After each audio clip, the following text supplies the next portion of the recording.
இந்த மேடைக்கு பின்புறமாக அமர்ந்திருக்கக்கூடிய அனைவரும் கொஞ்சம் முன்னாடி வந்தீங்கன்னா தேவலாம். தோழர்களே,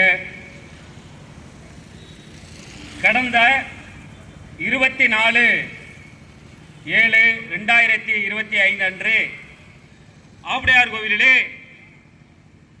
தோழர்கள் கண்ணன், கார்த்திக் இருவரும் கொடூரமான முறையிலே படுகொலை செய்யப்பட்டார்கள்.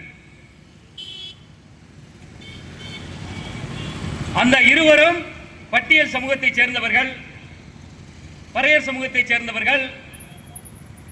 என்னுடைய தலைமையிலான சமூக சமத்துவ கூட்டமைப்பு என்ற அமைப்பிலே ஒருங்கிணைப்பாளர்களாக இருந்து கொண்டு அறந்தாங்கி சுற்றுவட்டார கிராமங்களிலே இளைஞர்களை அணிதிரட்ட என்னுடன் பயணித்தவர்கள். தோழர்களே, அவர்கள் இருவரும் படுகொலை செய்யப்பட்டு விட்டார்கள். ஆனால் ஏன் படுகொலை செய்யப்பட்டார்கள் என்பது வெளி உலகத்துக்கு தெரியவே தெரியாது, இதுவரையிலும் தெரியாது. நான் சொன்னால் மட்டுமே தெரியும். ஆனால் காவல்துறைக்கு எதனால் படுகொலை செய்யப்பட்டார்கள், யார் படுகொலை செய்தார்கள், யார் கூலிப்படையை அமைத்தார்கள் என்பது காவல்துறைக்கு தெள்ள தெளிவாக தெரியும். ஏனென்றால் காவல்துறையினுடைய ஒப்புதலோடு தான் இந்த படுகொலை நடந்திருக்கிறது. தோழர்களே, குறைந்தபட்சம் கூட மனசாட்சியே இல்லாத பல்வேறு இயக்கங்கள், குறைந்தபட்ச மனசாட்சி இல்லாத நபர்கள், ஊடகங்கள், காவல்துறைகள், அரசியல்வாதிகள் என ஒட்டுமொத்த நபர்களும் இந்த படுகொலையை செய்திருக்கிறார்கள். இந்த படுகொலையை யார் செய்தார்கள் என்பதை மறைத்திருக்கிறார்கள். சமீபத்திலே பல கொலைகள் தமிழ்நாட்டிலே நடந்திருக்கு, தினம் நடக்குது, பாக்குறீங்க. ஆனா ஒவ்வொரு கொலையிலையும் யார் கொலை செஞ்சாங்க அந்த கூலிப்படையில பத்திரிகையில வெளியிடுறாங்க, அவங்களுடைய போட்டோவை வெளியிடுறாங்க. எல்லா இதுலையுமே ஆம்ஸ்டாங் தலைவர் ஆம்ஸ்டாங் படுகொலையில கூட வெளியிட்டு இருக்காங்க, யாரு கொலை செஞ்சாங்க அந்த கொலை குற்றவாளிகளை வெளியிட்டு இருக்காங்க. ஆனா இந்த தோழர்கள் கண்ணன், கார்த்திக் படுகொலையில இதுவரையிலையும் அவர்களுடைய அந்த கூலிப்படையினருடைய கைது செய்யப்பட்ட நபர்களுடைய போட்டோக்களை வெளியிடவில்லை. காரணம் என்ன? இதை யாரும் சொல்ல மாட்டார்கள், இனிமேலும் சொல்ல போவதில்லை.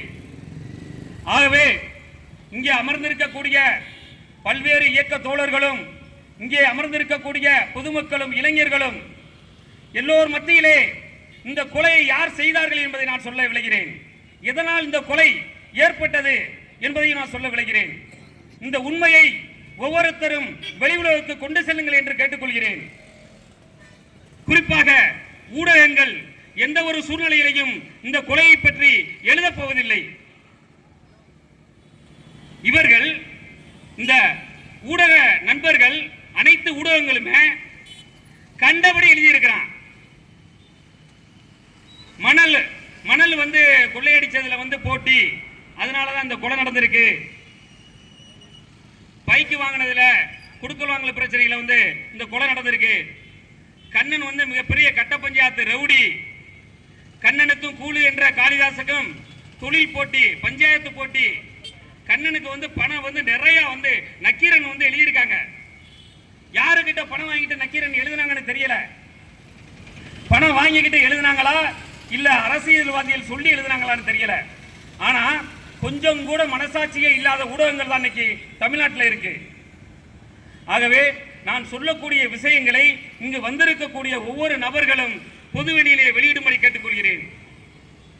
தோழர்களே, சமூக சமத்துவ கூட்டமைப்பு என்ற அமைப்பானது என்னுடைய தலைமையிலே இயங்கிக் கொண்டிருக்கிறது. அறந்தாங்கி தொகுதியிலே அநீதிகளுக்கு எதிராக 1000 இளைஞர்களை அணிதிரட்ட வேண்டும். இந்த காவல்துறையாலோ அல்லது வேறு இந்த அரசு நிறுவனங்களாலோ அநீதிகளை தட்டி கேட்க முடியாது, தட்டி கேட்க மாட்டார்கள். ஆகவே நாம தான் தட்டி கேட்கணும் அப்படின்னு 1000 இளைஞர்களை அநீதிகளுக்கு எதிராக சட்டத்துக்கு உட்பட்ட வழிகளை அணிதிரட்டிக்கிட்டு அந்த கொள்கையோட நாங்க பயணிச்சோம். அந்த பயணத்தில் அந்த பகுதியில் உள்ள ஒட்டுமொத்த கிராமங்களையும் எங்களை நோக்கி கணிசமான இளைஞர்கள் வர ஆரம்பிச்சாங்க. குறிப்பா தோழர் கண்ணன் வந்து இளைஞர் வட்டாரங்கள் வந்து கண்ணனை நோக்கி நிறைய பேர் வந்துகிட்டு இருந்தாங்க. கண்ணனும் கார்த்திக்கும் எனக்கு பாதுகாப்பு அரணாக இருந்தவர்கள். நான் எங்கு சென்றாலும் என்னுடன் உடன் பயணித்தவர்கள், எதற்கும் அஞ்சாதவர்கள். அவர்கள் ரவுடிகள் அல்ல. ஏன் கொலை செய்யப்பட்டார்கள்? கடந்த 2 மாதங்களுக்கு முன்பு ஆவுடையார்கோவில் தாலுகா பொன்பேத்தி கிராமத்தில் நிழல் கூட, அந்த கிராமத்தில் என்ன நடக்குதுன்னா, அந்த கிராமத்தில் வந்து ரெட்டை கிளாஸ் முறை இருக்கு. டீ கடையில் வந்து பெஞ்சில் உட்கார முடியாது, தரையில் தான் உட்காரணும். இது பயணியர் நிழல் கூட கிடையாது.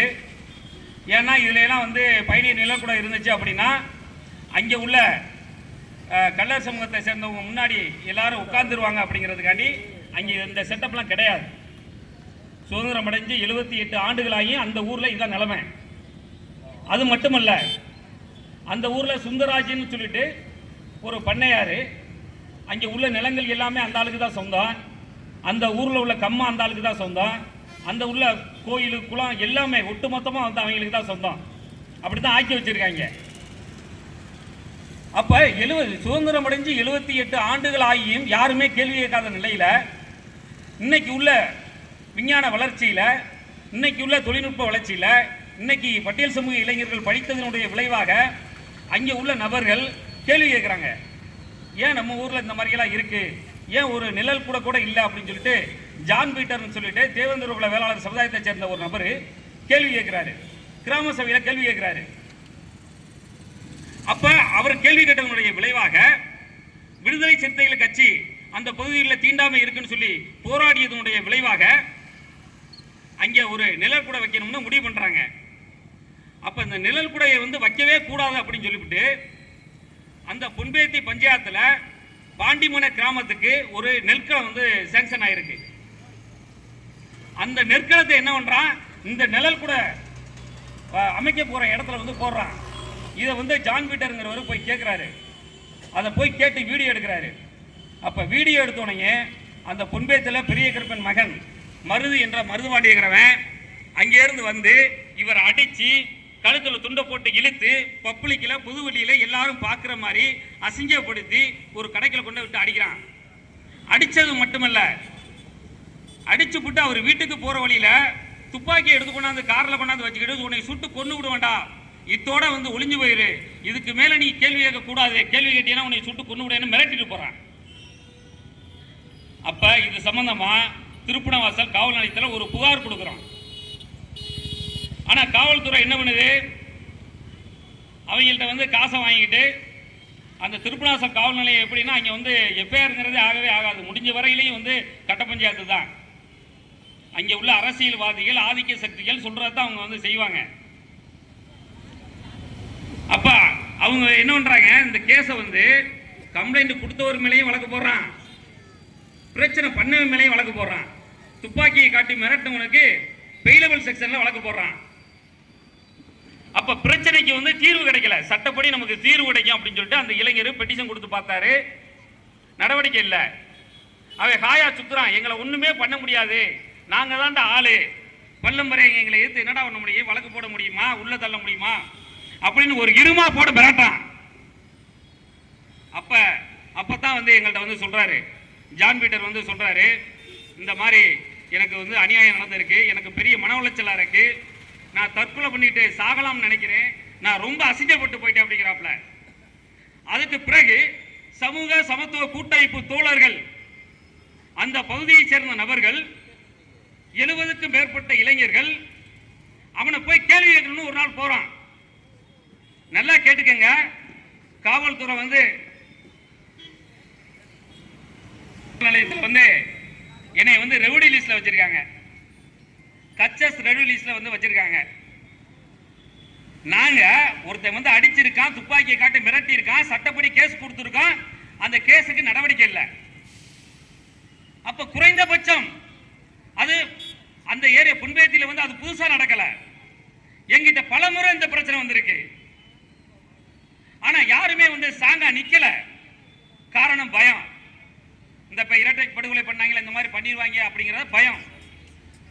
அப்படி இருந்தும் நாங்க 70 பேருக்கு மேல வந்து திரண்டு போயும் நாங்க வன்முறை எதுவுமே பண்ணல. அவனை கடத்தருவுல கேள்வி கேட்கிறாங்க. பாதிக்கப்பட்ட இளைஞர் கேள்வி கேட்கிறாரு, வேற யாருமே கேள்வி கேட்கல. பாதிக்கப்பட்ட இளைஞர் கேள்வி கேட்கிறாரு. அவன் வந்து ஆளுகளை பார்த்தோன்னே பயப்படுறான். பயந்து வந்து வேஷ்டி உருவ ஓடுறான். பைக்ல ஓடி போய் திரண்டு வீட்டுக்குள்ள வீட்டை பூட்டிட்டு கதவை சாத்திக்கிறான். கடத்தருவுல வந்து அத்தனை பேர் வேடிக்கை பார்க்கறாங்க. பொன்பேத்தி பகுதியில் அப்படி ஒரு சம்பவம் நடைபெற்றதே கிடையாது. அவங்களை நீ என்ன கேள்வி கேட்டு உயிரோட இருக்க முடியாது. ஆகையினால அவங்க இதுக்கு மேல இதை யாரா ஏற்பாடு பண்ணது, இவனை ஏற்பாடு பண்ணவன இனிமே விடவே கூடாது, உயிரோட விடவே கூடாது அப்படின்ற மாதிரி ஒரு செட்டப்பை உருவாக்குறாங்க. நல்லா கேட்டுக்குங்க, அவனை போய் அடிக்கவே செய்யல. ஆனா காவல்துறை என்ன பண்ணுது, காசை வாங்கிக்கிட்டு கொலை முயற்சி வழக்கு போடுது. பட்டியல் சாதி மக்கள், தேவேந்திரகுல மக்கள், பிரேயர் சமூக மக்கள் மண்டை உடைபட்டு ஆஸ்பத்திரியில் படுத்து கிடந்தா கூட கொலை முயற்சி வழக்கு பதிவு செய்யறதுல காவல்துறை. ஆனா ஒரு சண்டையே நடக்கல, அவனுக்கு அவமானம் ஏற்பட்டு விட்டதான். உடனே வந்து காவல்துறை உளவு பிரிவுகள் எல்லோரும் சேர்ந்து என் மீது கொலை முயற்சி வழக்கு பதிவு செய்ய வேண்டும் என்பதற்காகவே, என் பெயரை சேர்க்க வேண்டும் என்பதற்காகவே திட்டமிட்டு காவல்துறை உதவியோட என் மேல கொலை முயற்சி வழக்கு பதிவு போடுறாங்க. பருத்திவியல் கிராமத்தை சேர்ந்த ஒரு 4 இளைஞர்கள் மேல வழக்கு போடுறாங்க. நாங்க சிறைக்கு போறோம்.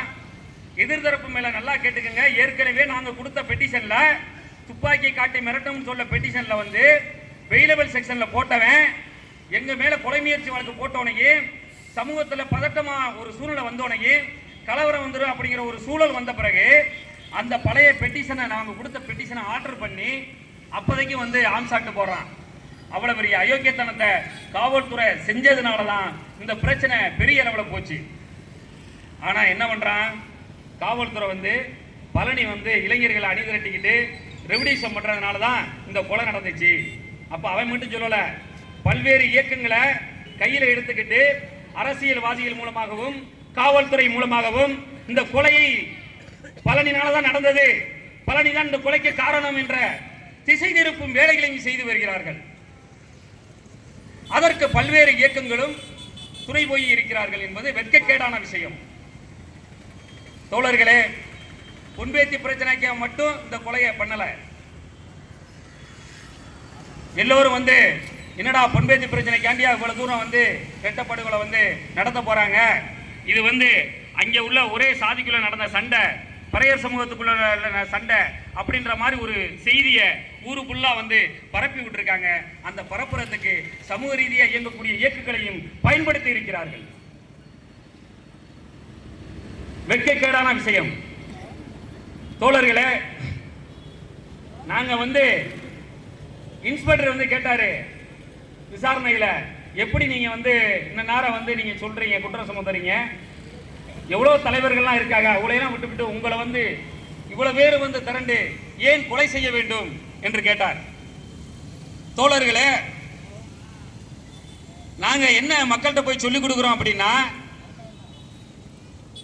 இந்த பகுதியிலே உள்ள அரசியல்வாதிகளுடைய சொத்துக்களை எப்படி வந்தது அதை கேள்வி கேட்க வேண்டும். ஒவ்வொரு ஊரிலேயும் நாட்டாமையாக ஊர் அம்பலங்களாக கள்ளர் சாதியை சேர்ந்த நபர்கள் தான் இருக்கிறார்கள், முக்குளத்து சாதியை சேர்ந்தவர்கள் தான் இருக்கிறார்கள். அதுவும் ஒரு குறிப்பிட்ட நபர்கள் தான், ஒட்டுமொத்த நபர்களும் அல்ல. ஒரு குறிப்பிட்ட குடும்பத்தை சேர்ந்தவர்கள் தான் அனைத்து கிராமங்களிலுமே இருக்கிறார்கள். அவர்கள் தான் கோயிலிலே ஆதிக்கம் செலுத்துகிறார்கள், கம்மாயை ஆதிக்கம் செலுத்துகிறார்கள், கம்மாயில உள்ள வேலிக்கருவை மரங்களை ஆதிக்கம் செலுத்துகிறார்கள், அரசியலிலும் ஆதிக்கம் செலுத்துகிறார்கள். ஒருவன் ஏடிஎம்கேலையோ டிஎம்கேலையோ ஒன்றிய செயலாளர் ஆகணும் அப்படின்னா அங்கே உள்ள பட்டியல் சாதி மக்கள் ஓட்டு போட்டா மட்டும்தான் ஒன்றிய செயலாளர் ஆக முடியும். ஒரு பெரும்பான்மையா உள்ள பட்டியல் சமூக மக்கள் ஒன்றிய செயலாளராக ஆக முடியல. ஆனா ஊருக்கு ஒருத்தர் 2 பேர் இருக்கக்கூடிய முக்குளத்து சமூகம் மட்டுமே எப்படி ஏடிஎம்கேல டிஎம்கேல ஒன்றிய செயலாளர் ஆகிறான். அப்ப நாம விழிப்புணர்வு பெறணும், அந்த ஒன்றிய செயலாளர் போஸ்டிங்க பட்டியல் சமூகம் பெறணும் அப்படின்னு நாங்க சொல்லி கொடுக்கிறோம். ஊர்ல உள்ள அம்பலத்தை இனிமே அவனுக்கிட்ட கொடுக்காதீங்க, அத பெரும்பான்மையா வாழக்கூடிய பட்டியல் சமூக மக்கள் வந்து கைப்பற்றுங்கன்னு சொல்றான். நேரடியா பெட்டிஷன் கொடுத்துக்கிட்டு நாங்க வந்து காத்து கிடக்கிறதெல்லாம் கிடையாது. அது எவ்வளவு பெரிய ஆளாக இருந்தாலும் அவனை மக்களை திரட்டி அவன் சட்டையை பிடிச்சு பொது வெளியில கேள்வி கேட்கணும், அம்பலப்படுத்தணும் அப்படின்னு நாங்க பிரச்சாரம் பண்றோம். அதை நாங்க செஞ்சுக்கிட்டு வரோம்.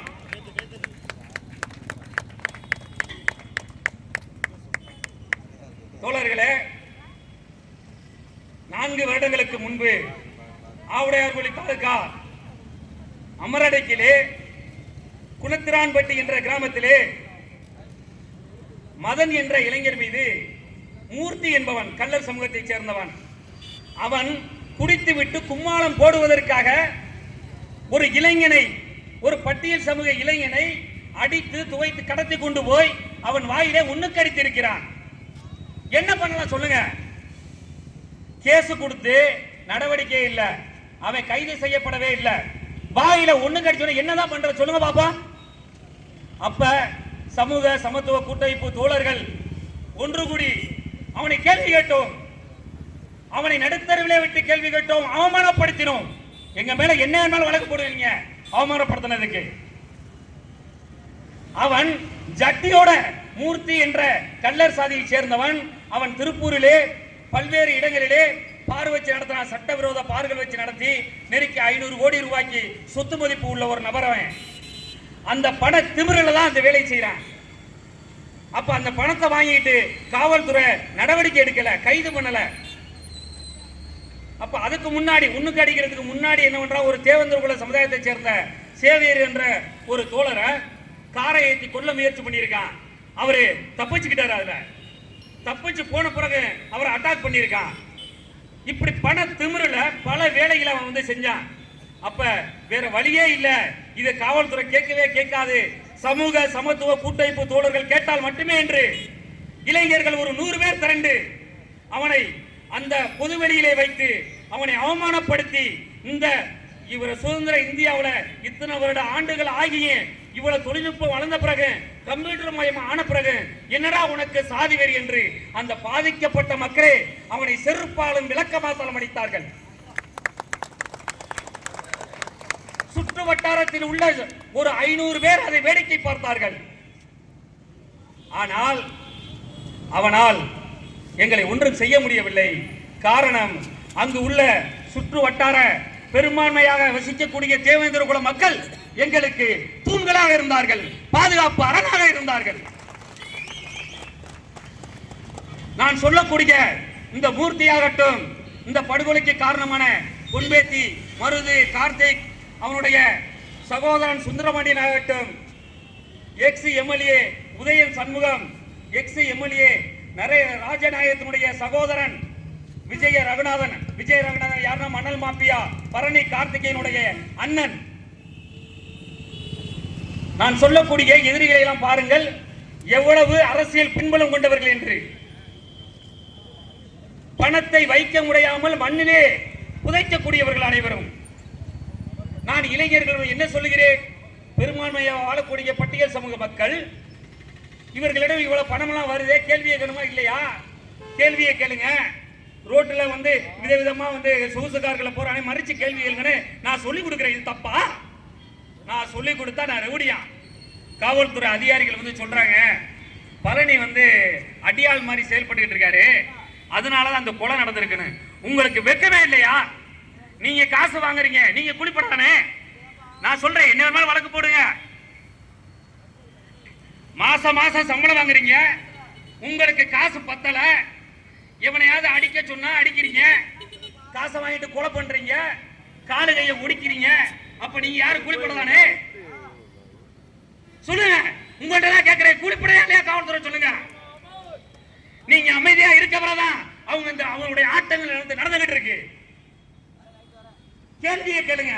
நான் ஒருத்த வந்து கேள்வி கேட்கறதுனால என்னை ரெவுடிங்குது காவல்துறை. ஒட்டுமொத்த நபர்களும் கேள்வி கேட்பார்கள்.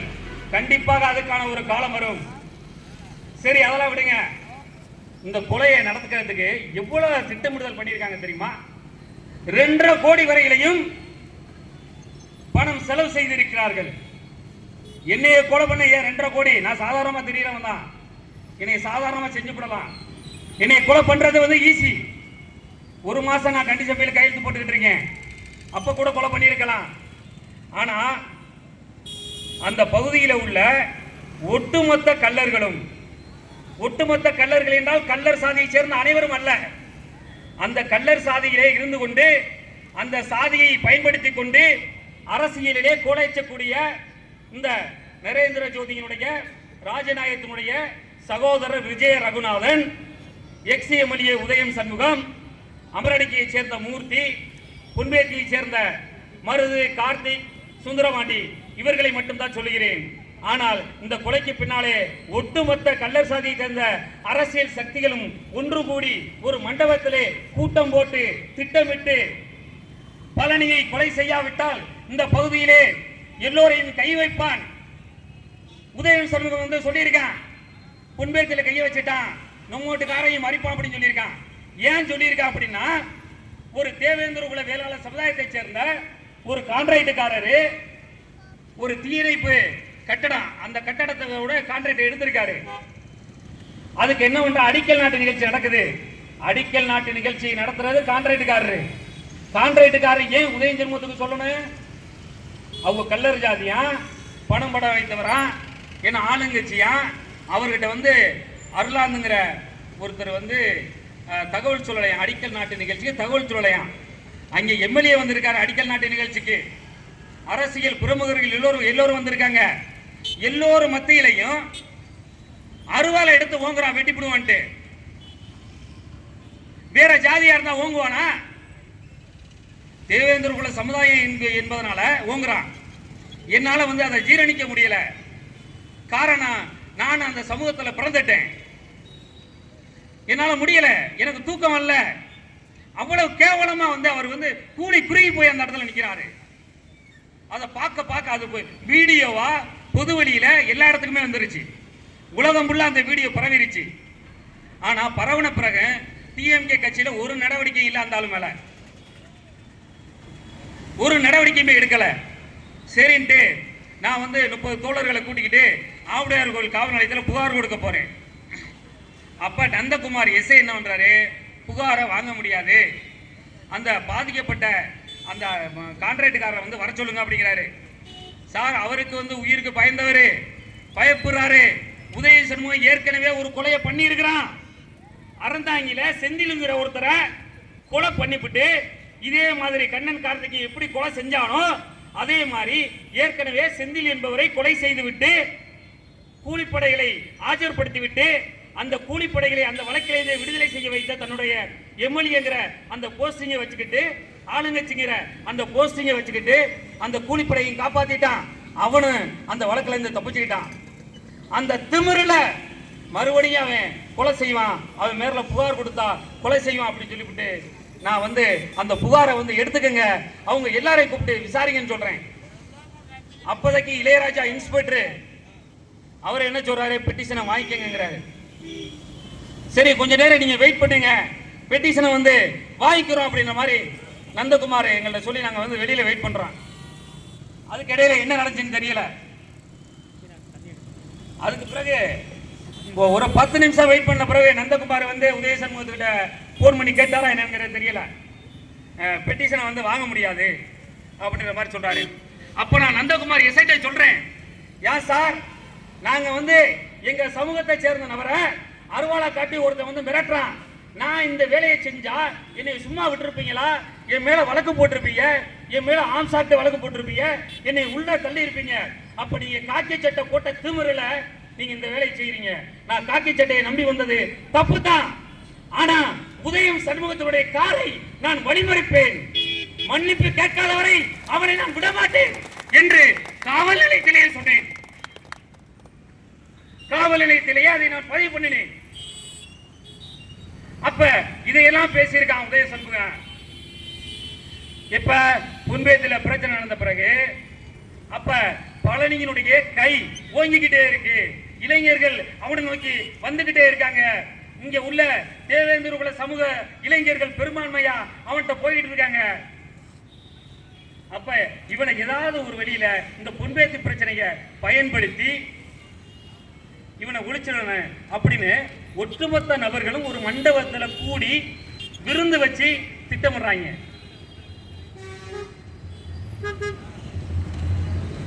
திட்டமிட்ட நபர்கள் நான் கண்டிஷன் மேலே கையெழுத்து போடும் பொழுது என்னை கொலை பண்ணி இருக்கிறான். ஆனா எனக்கு இந்த விஷயங்கள்லாம் எனக்கு காதுக்கு வருது.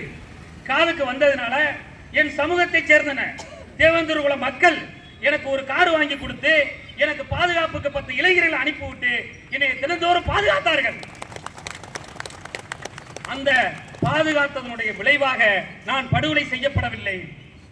நான் பைக்கிலே போயிருந்தால் என்னை ஒரு விபத்தாக்கி என்னை கொலை செய்து இருப்பார்கள். ஏன் விபத்தாக ஆக்கி கொலை செய்ய வேண்டும் என்றால் இந்த விஷயங்களை நான் சொல்லக்கூடிய விஷயங்கள் எல்லாம் அங்கே பேசப்பட்ட விஷயங்கள், எதிரிகள் மத்தியிலே பேசப்பட்ட விஷயங்கள். ஆகையினால தான் நான் சொல்லிக் கொண்டிருக்கிறேன். அங்கே என்ன சொல்றான், அந்த பகுதியில அடர்த்தியா வாழக்கூடிய மக்கள் தேவேந்திர குல மக்கள். இந்த காலி பயிர்களுக்கு, இந்த உதய சமூகத்துக்கு, அந்த விஜயனுக்கு, இந்த அரசியல் பிரமுகர் எல்லோருக்குமே பாதுகாப்பு அந்த பகுதியில அடர்த்தியாக வாழக்கூடிய தேவேந்திர குல மக்கள் தான். அப்ப பழனியை கொலை செய்து விட்டால் தேவேந்திர குல மக்கள் எதிர்ப்பை சந்திக்க நேரிடும். ஆகையால் இவனை தியாகி ஆக்கக்கூடாது, இவனை ஆக்சிடென்ட் பண்ணி கொல்லணும் அல்லது ஏதாவது ஒரு வகையில திட்டமிட்டு வேற ஒரு பிரச்சனையை காரணம் காட்டி திசை திருப்பி இவனை படுகொலை பண்ணணும் அப்படின்னு முடிவு பண்றாங்க. அப்படி முடிவு பண்ண பிறகுதான் எங்க கூட இருக்கக்கூடிய பல்வேறு தோழமை இயக்கங்களை விலை கொடுத்து வாங்குறான். எங்க கூட இருக்கக்கூடிய மாற்று சமூகத்தை சேர்ந்த நபரை விலை கொடுத்து வாங்குறான். நெருக்கி 100 நபர்கள் உளவு பார்க்கறதுக்கு மட்டும் 100 நபர்களை நியமிச்சிருக்கான். ஆவுடையார் கோவில்ல காமராஜர் நகர்ல மட்டும் கஞ்சா குடிக்கக்கூடிய ரெவடி பயிடுக பொறுக்கி பயிடுக 20 நபர்கள் இருக்கான். அந்த 20 நபர்களுமே இந்த கொலைக்கு உடந்தையா இருந்திருக்கான். இன்னும் சொல்ல போனா முழுக்க முழுக்க காவல்துறைக்கு நான் பெரிய தலைவலியா இருக்கிறேன் அப்படின்ட்டு பழனியை தானே கொலை பண்ண போறாங்க. அதனால கொல்லட்டும், அதனால நம்ம வேடிக்கை பார்ப்போம்னு சொல்லிட்டு காவல்துறைக்கு தெரிஞ்சே வேடிக்கை பார்த்து கொண்டு இருக்கிறார்கள். அது மட்டுமல்ல, பழனி ஒரு பள்ளர் சாதியை சேர்ந்தவன். பழனி கூட எப்படி பறையர் சமூகத்தை சேர்ந்த கண்ணனும் கார்த்திக்கும் போகலாம். கண்ணன் கார்த்திக்கும் மிகப்பெரிய மாவீரர்கள். தன் முன்னால் 5 பேர் 10 பேர் நின்றாலும் நின்று அடிக்கக்கூடிய மாவீரர்கள் 2 பேரும். என்னுடைய அலுவலகத்திலே சந்தேகப்படும்படியாக ஒரு நபர் மேலே மாடியிலே ஏறினாலும் உடனே ஓடோடி வரக்கூடிய நபர்கள். என்ன மாமா, என்ன பிரச்சனை என்று கேட்கக்கூடிய நபர்கள். அப்ப என்னைய கொலை செய்யறதுக்கு, வேவு பார்க்கறதுக்கு ஆளுகளை நியமிக்கிறாங்க. நான் பாதுகாப்பா இருக்கிற காரணத்தினால, நான் எங்கே இருக்கிறேன் ஏது இருக்கிறேன்னு தெரியாத காரணத்தினால என்னை கண்டுபிடிக்க முடியல. வேற வழி இல்லாம கண்ணன் கார்த்திக்க படுகொலை செய்ய திட்டமிடுறாங்க.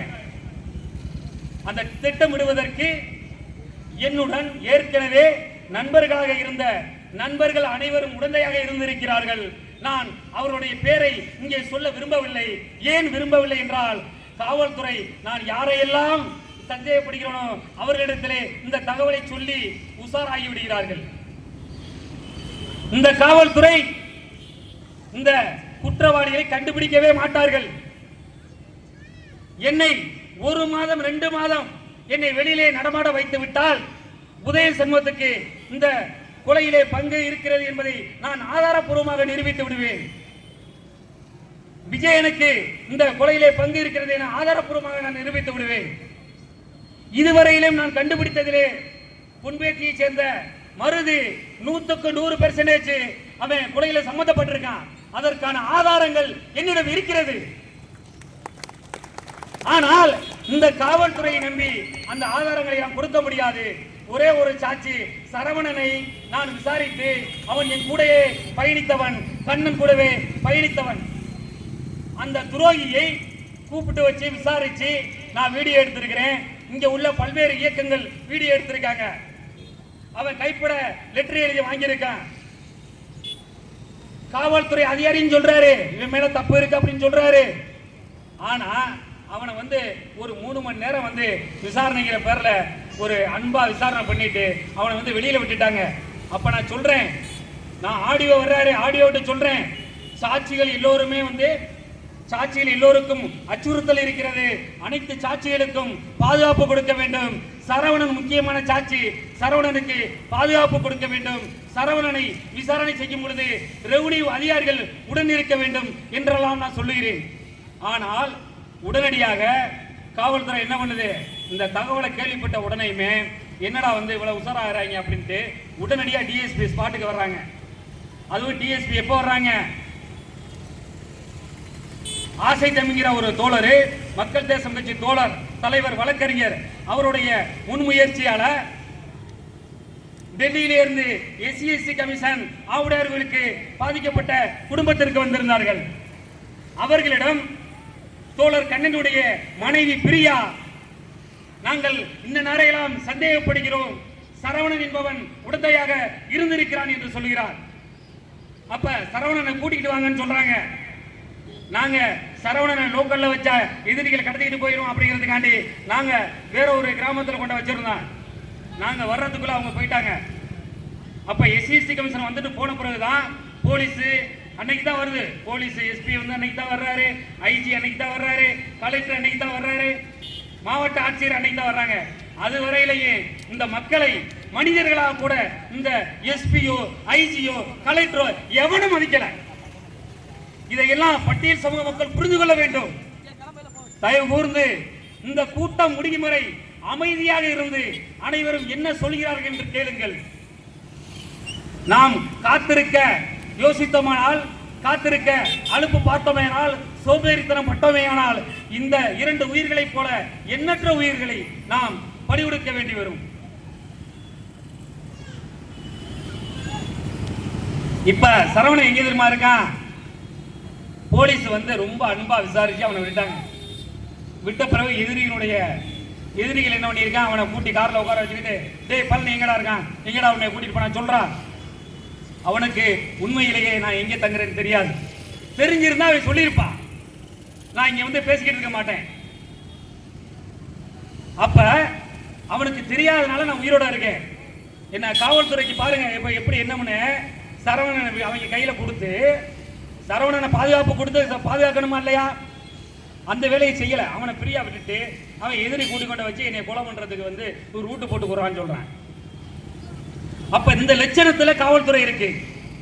இந்த காவல்துறை இந்த குற்றவாளிகளை ஒருபொழுதும் கண்டுபிடிக்காது.